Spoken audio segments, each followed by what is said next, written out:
Heil og sæl, velkomin þáttinn milli himins og jarðar. Í dag ætlum við að tala geðheilbrigðismál á Íslandi og enda náttúrulega málefni sem bara mikið umræðin í dag sem betur fer, segi ég. Og viljum kannski fara svolítið yfir bara þetta andrúmsloft í kringum, fólk að segja sína sögu og koma fram með það sem að það að glíma við á opinberu vettvangi. Við viljum að velta því fyrir okkur og velta því upp hvort að það sé gagnlegt og gott eða hvort það sé fleiri vinklar á því og svona bara ræða ýmislegt í varðandi þessi mál. Og hingað til mín komin góður fagmaður til þess að spjalla þetta, Gísli Kort Kristófersson sem að nú nýfluttur hingað til Akureyrar til þess að gera og doktor í hjúkrunarfræði með áherslu á geðhjúkrunarfræði. Vertu velkomin, Gísli. Takk fyrir það.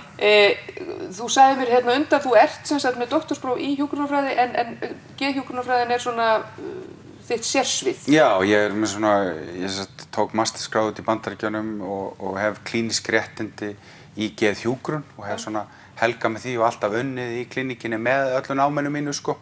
Bæði hérna heima fyrst frá 2004 í rauninni frá því útskrifast í hjúkrunarfræðinni sko og síðan alveg til dagsins í dag hef ég alltaf unnið líka með og hef svona viðhaldið klínískum réttindum bæði í Bandaríkjunum og hérna á Íslandi.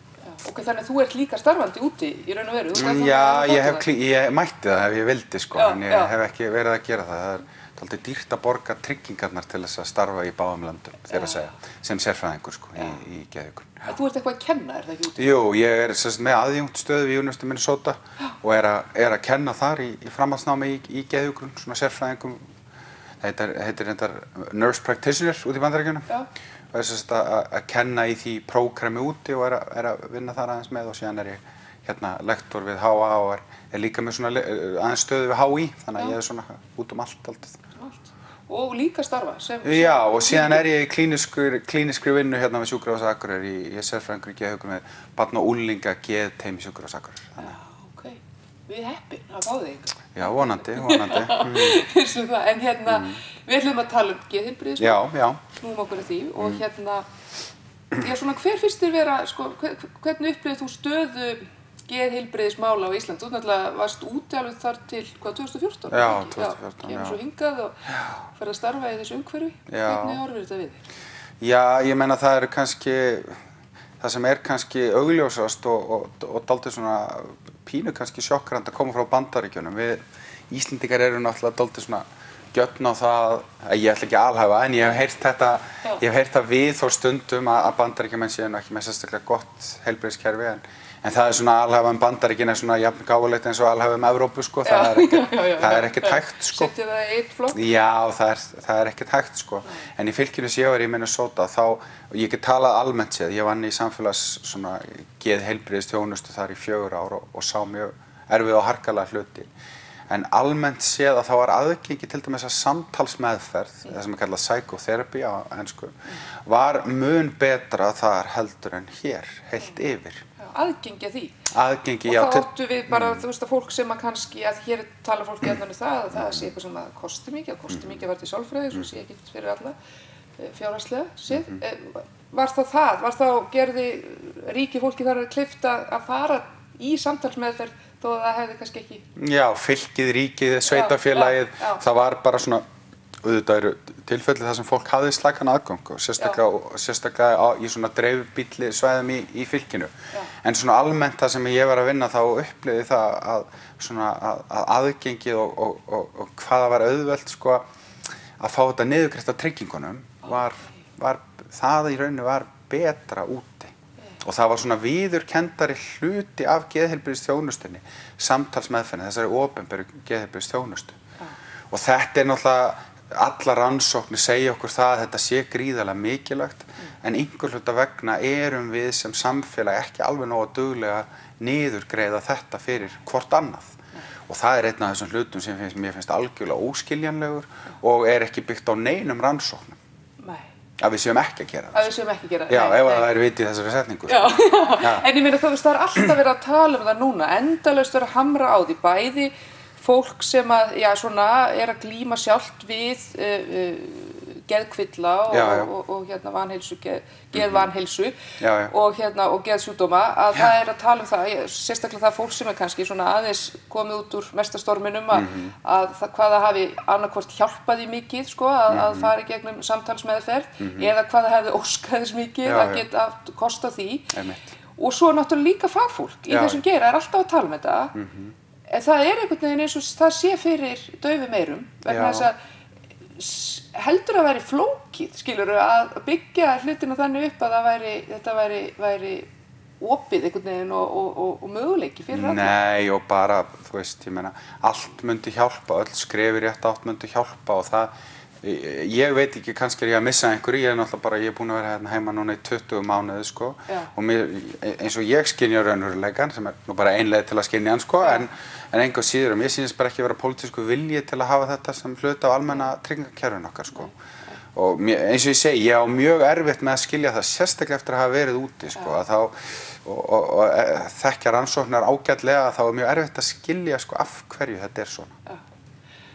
Myndirðu þá segja að við, sko, hér heima, við erum ekkert minna í því að bara grípa strax til lyfjagjafar eins og bara, þú veist, að því það alltaf að tala um að í Bandaríkjunum sé endalaust bara allir að taka geðlyf og það sé bara fyrsta hjálp, sko, og hérna, en það kannski, erum við ekkert skárri í því, heldur en bara Bandaríkjumenn? Já, eins og ég segi, þú veist, tölurnar segja okkur að við notum eins og ansi mikið af þessum SSRI-lyfjum, sko, síðast þegar ég fletti upp vorum við, held ég bara hæst líklega í því með að við höfðatölu, sko, að nota þunglyndislyfin.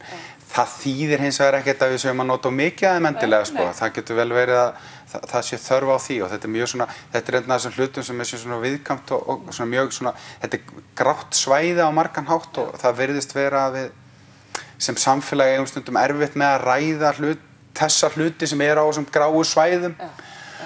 Það alltaf svona einhvern veginn, það meira bara menn svona kasta einhverju fram varðandi hluti, það fara af stað, svona fyrir stað svona klísukennd umræða eins og ég hef upplifað til dæmis varðandi notkun geðlyfja á Íslandi, það svolítið svona, já, þú veist, það þessi umræðu að þessu sé bara ávísað, sko, bara við minnsta tilefni, sko, og allir séu bara að fá þetta og eitthvað svona, sko, og að því leyti þá verður mjög neikvæð umræða af því að svo veit maður að það bara svo mjög margt fólk sem að hefur gagn af þessu og ekki bara gagn af þessu, bara, þú veist, það kannski bara heldur lífi vegna þessara lyfja ef hérna út í það farið. Ég meina, hvað finnst þér umræðuna geðlyf á Íslandi? Já, þetta verður náttúrulega bara, eins og ég segi, þetta verður pínu öfgakennt og þetta er svona flókið efni að því leyti að geðlyfin eiga svo sannarlega rétt á sér og ég og bæði fólki í fjölskyldunni og fullt af mínu skjólstæðingum hafa sko nýtt sér geðlyf á þann hátt, sama hvaða flokku þú ert að tala um að þau allt í einu eru farin að geta nýtt sér önnur bjargráð sem þau gátu ekki gert með þeirra hjálp. Hins vegar held ég mikilvægt að kerfið okkar sé duglegt að bjóða upp á svona eins heildræna nálgun og hægt og hættan verður svo að þegar maður á hamar þá fer allt að líta út eins og nagli, sko. Þannig að það alveg einhvað til í því, en þetta samt viðkvæm umræða, það fullt af fólki þarna úti sem að þjást og ekki að fá bót með eina sinna og það ekkert víst að við séum eitthvað of meðhöndla. Ég hef ekki séð neinar skýrar vísbendingar eða einhverjar rannsóknir sem benda til þess, sko. En ég held hins vegar að það sé mikilvægt að til dæmis bara eins og við bjóðum upp á sem hluta almannatryggingakerfinu okkar, bjóðum upp á samtalsmeðferð sem svona það augljós hlutur sem vantar og væri alveg fínt, það frábært að eiga hamar en það ennþá betra að eiga skrúfjárn við hliðina á hamrinum. Þannig að það þýðir ekki að ég ætla að henda hamrinum eða hamra sér ömurlegir. Nei. Það virðist vera erfitt fyrir okkur einhvern megin að stundum að ræða það. Að eiga heila verkfærakassa, það og ég held til að byggja húsi til dæmis, sko. Einmitt. Þannig ég held að það sé kannski svona aðalpunkturinn frá mínu sjónarhorni, sko. Stigskipting sjúkdóma raunveruleiki fyrir mér. Í íslensku samfélagi og svo sem annars staðar líka. Og geðsjúkdómar bara ekkert sérstaklega hátt skrifaðir. Ég veit ekki hvort að einhver sé tilbúinn til að þræta fyrir það. En þeir ennþá frekar svona lágt skrifaðir, sko. Og í þessari stigskiptingu sjúkdóma. Þetta er ekki fínir sjúkdómar að hafa, þó að fólk hafi komið fram. Já, þannig að, og kannski getur það helgast af því að margir vil ekki viðurkenna þessum sjúkdóma, eða skilurðu, að umræðan sé oft þannig að þetta sé ekki, sko, að menn umgangist þetta ekki, sko, sem sjúkdóma heldur einmitt stundum bara sem aumingjaskap eða bara sérhlífni eða sjálfselsku eða eitthvað slíkt. Það sem flókið held ég í þessu það að við notum oft, ég held að íslenska orðið sé frávarp til að skilja heiminn, þannig að við notum okkar eigin tilfinningar og hugsum síðan ef að mér myndi líða svona þá myndi ég gera svona eða eitthvað svoleiðis og ég held að það sé oft svona mjög ófullkomin leið til að skilja hlutina og við erum kannski líklegri til að gera það með geðsjúkdóma frekar heldur en krabbamenn eða fótbrot. Þú veit, ef einhver með krabbamenn þá erum við kannski ekki líklegri til að segja, já, mér var einu sinni óglatt hérna á þriðjudags eftirmiðdegi, ég veit alveg hvernig krabbameinssjúklingum líður, getur hún ekki bara hætt þessu væli, skiljiði mig, ég hætti nú bara, ég fór nú bara inn í stofu þar sem var ekki neinn matarlykt, þannig dílaði ég við þessu ógleði, getur þessi krabbameinssjúklingur ekki bara gert það, skiljiði hvað er það? Við gerum þetta eiginlega ekki við þessa sjúkdóma, en við notum frávarpi meira í varðandi geðsjúkdóma. Hvað ertu kvíðin? Ég meina, ég oft kvíðin, skilur, ég kvíði oft einhver, skilur, það heyri fólk segja þetta, meðan sjálfsbrottin kvíði er náttúrulega annað en það að vera kvíðin að stíga á svið, skilur. Já, það kannski bara held ég mjög ófullkomin leið til að ætla að skilja heiminn og aðri í kringu sig, að miða allt út frá sjálfum sér eigin tilfinningum. Ég ekkert viss að það sé heppileg leið til að gera það. Og það hefur ekkert reynst mér vel í nálgun við mína skjólstæðinga að gera það alltaf út frá því. Nei. Já, þetta er nefnilega svolítið merkilegt. Ég held að þetta sé svolítið rétt. Þetta frávarp sé kannski svolítið grunnurinn af vandanum og svona jarðvegurinn fyrir einmitt fordóma. Þetta að þú veist að skilja heiminn einmitt út frá sjálfum sér alltaf á sinni reynslu, en svo aftur hitt að deila reynslu, skilurðu, til þess að skilja einhvern veginn. Já, einmitt, og það þetta, að ef ég hef einhvern tímann verið niðurdregin og hrista af mér með að fara út að hlaupa, að þá geri ég kannski ráð fyrir því að það sé þannig hjá öðrum og þeirra tilfinningar séu eins og mínar. En ég hef engar sannanir fyrir því, ég bara geri ráð fyrir því að áætla það. Þannig að þetta ákveðin bara, fyrir mér er þetta bara ákveðin hugsanarskekkja sem á sér stað hjá okkur. Já, þetta alveg. Meðan sannleikurinn við vitum ekkert hvernig manneskjunni líður, ekki nema að við spyrjum, sko. Nei, ég einmitt, að þú talar þetta, það að vera svona, það er svona þumalputtaregla þegar maður er til dæmis með syrgjendur í hópastarfi.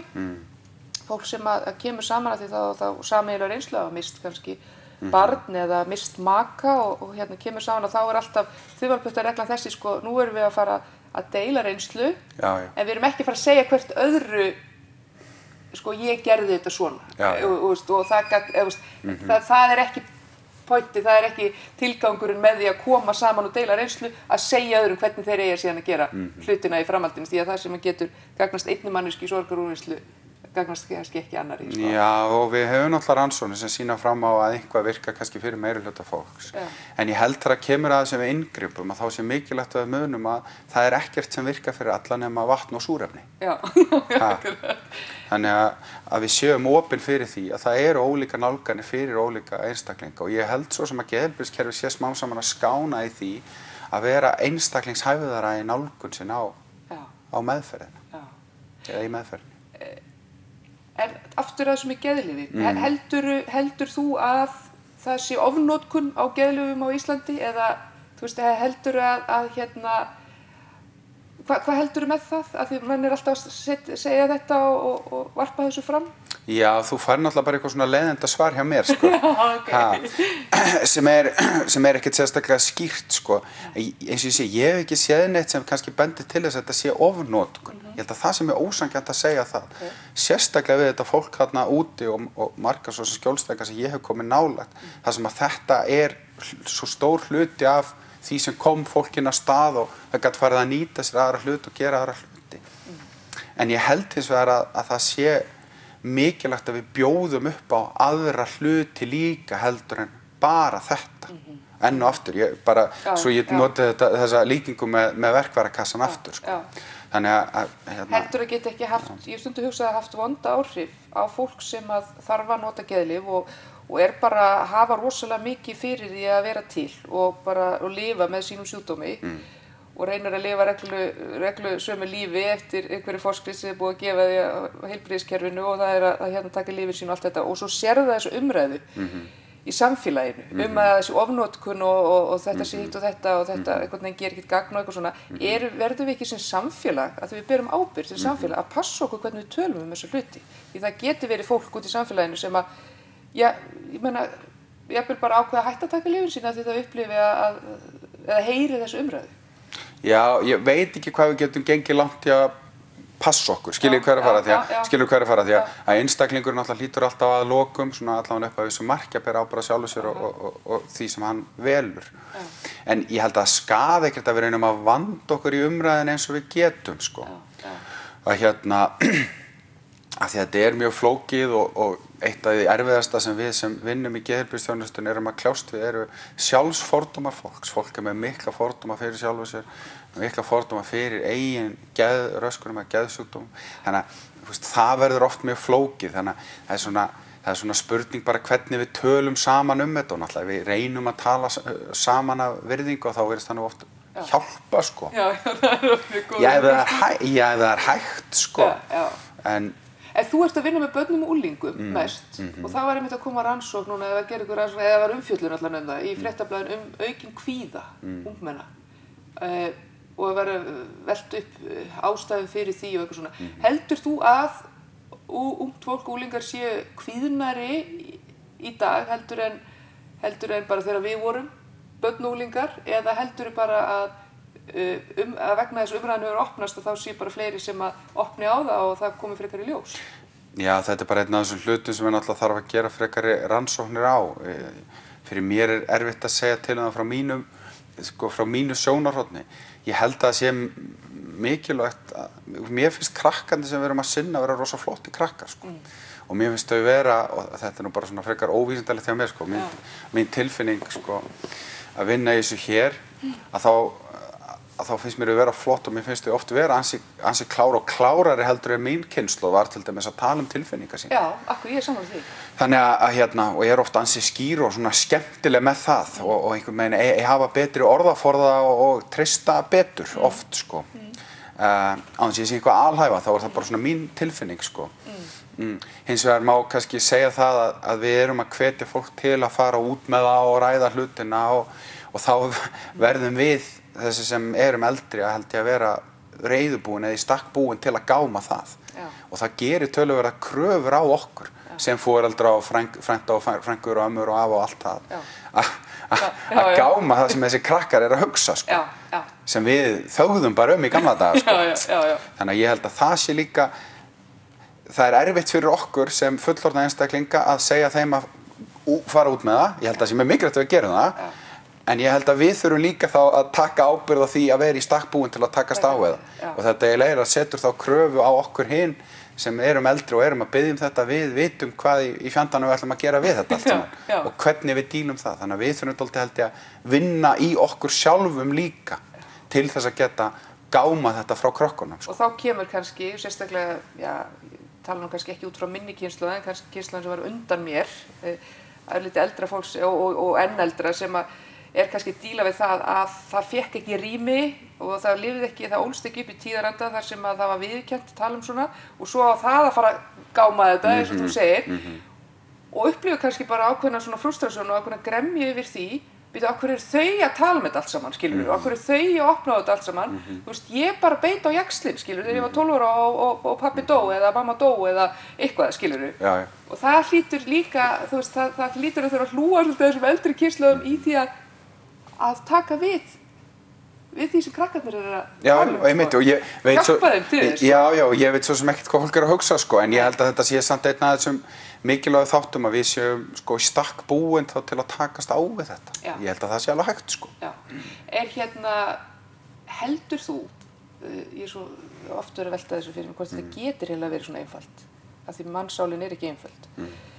En sko, heldur þú að kvíði hafi aukist hjá unglingum og börnum út af þessum hlutum sem alltaf er verið að benda á, þú veist, út af tölvunotkun, snjallsímum, samfélagsmiðlum og allt þetta, allir þessum ytri þáttir sem verið að benda á. Getur það verið að þessir þættir ýta undir það eða erum við miklu flóknar en svo, ég meina snýst þetta kannski bara mannleg tengsl og eitthvað annað sem kannski ekki í lagi? Já, ég meina eins og ég segi, þetta ansi stóra spurningar. Óþolandir, já, ég alltaf með stóra spurningar. Já, þetta rosa stóra spurningar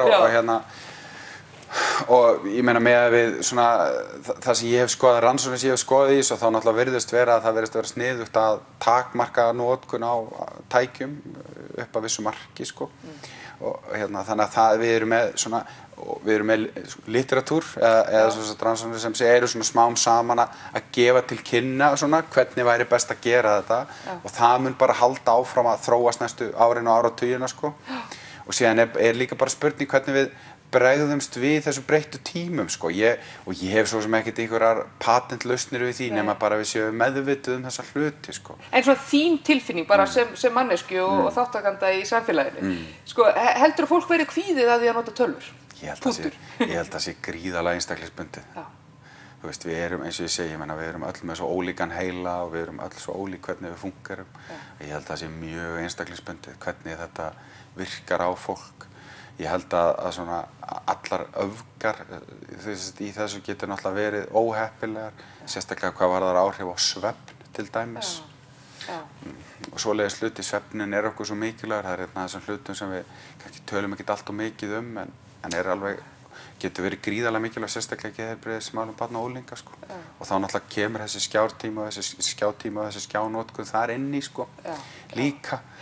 En þú veist hvort að þróunarfræðilega séð við séum bara ekki með hugbúnað til að takast á við þetta, ég held að það verði bara komið í ljós, sko. Já, það ekki ennþá komið einhvern veginn í ljós. Ég hef allavega ekki séð þær rannsóknir eða tölur sem sýna okkur skýrt, sko. Nei, maður hittir stundum áhyggjufulla foreldra sem að tala það, hvernig þeir geti nú haft stjórn á þessu og hvað sé eðlilegt að barnið sé mikið í tölvunni og þau vilja nú kannski ekki vera strangari en allir aðrir foreldrar og eitthvað svona. Ég meina, þú hlýtur ofta að vera í tengd samskiptum við foreldra, hjálpa þeim að finna eitthvað neginn út úr þessu. Já, einmitt. Og hvernig gengur það? Það fer bara rosalega mikið eftir einstaklingnum og dýnamikinn innan fjölskyldunar hvernig þetta fer. Ofta einhver önnur undirliggjandi vandamál líka. En þetta einn af þessu hlutum sem skiptir máli og við eyðum svo sannarlega oft töluverðum tími að tala um. Og kannski það ekki líka þannig að ofta krakkar eru félagslega einangruð, þá fara þau að nota mikið tölvur í staðinn fyrir að þau verði félagslega einangruð að því að nota mikið tölvur. Já, það er náttúrulega líka bara spurning, þú veist, hvort að samskipti á internetinu telji. Þú veist, hvort að það séu samskipti líka, hvort að það séu tengsl líka.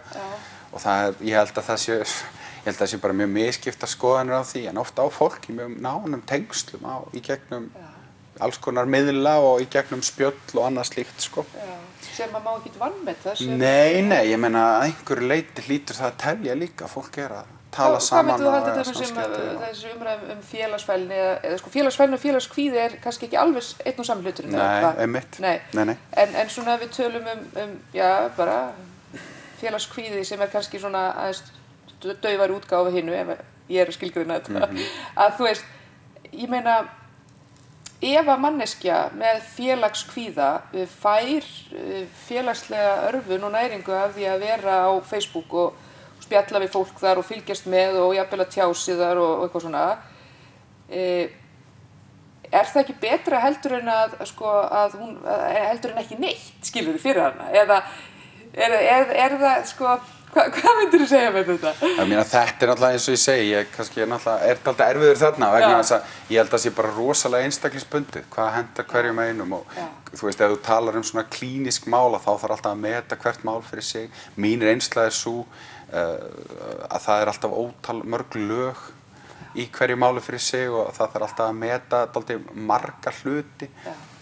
Þannig að, þú veist, oft það þannig að það ekki eitthvað bara eitt einfalt, maður fixar það er búið, vanlega ykkur í nokkra hlutir. Sem að nefnilega kannski grunnvandinn að við lifum í samfélagi þar sem að á alltaf að finna lausnir strax og fixa. Er það kannski vandinn? Við erum alltaf, að því við lifum í rosa lausnamiðuðu samfélagi, ef eitthvað gerist þá á að fixa það, einhvern veginn. En svo bara ef það tengist geðheilsu og andlegri líðan svona, þá það ekki mikið fix. Nei, og þetta mjög flókið og þetta mörg grásvæði og snýst oft alls konar dýnamík og og maður veit ekki alveg, þú veist, eins og til dæmis með geðheilbrigðisvanda að þú veist, þá svo erfitt stundum að finna og ætla að hugsa sér einhverjar ákveðnar orsakir. Stundum það til staðar, stundum ekki. En við vitum það að geðsjúkdómar hafa alltaf áhrif á fjölskyldudýnamíkina. Og það þýðir ekkert að fjölskyldan sé eitthvað sjúk eða veik eða eitthvað svoleiðis. Heldur bara það mjög eðlilegt þegar alveg eins og þegar einhver lasin að einhverju öðru hefur það áhrif á allt heimilið, sko. Þannig að, þú veist, ég held að kannski að því svona heildrænni sem við náum að vera í mati okkar og nálgun okkar á þessa þjónustu, þeim mun betra. Þetta reyndar bara mjög góð lokaorð hjá þér. Ég held að tek undir þau og allt, sko. Mér finnst þetta endalaust áhugavert, sko. Og ég þér gríðarlega þakklátt fyrir að koma í þáttinn og hefði þið þurft að tala lengur þetta. Það er bara 25 mínútur. En ég fæði kannski bara aftur einhvern tíma og ræði eitthvað svona alveg afmarkað. Núna var ég alveg svoleiðis að blóðmjólkaði með svo breiðu sviði, sko. Þetta var eiginlega nánast ósanngjarnt. En Gísli Kort Kristófersson, takk fyrir að koma í þáttinn og við kveðjum hérna Kaffi Laut og sjáumst bara aftur, vonandi í sumarblíðu í næstu viku. Takk.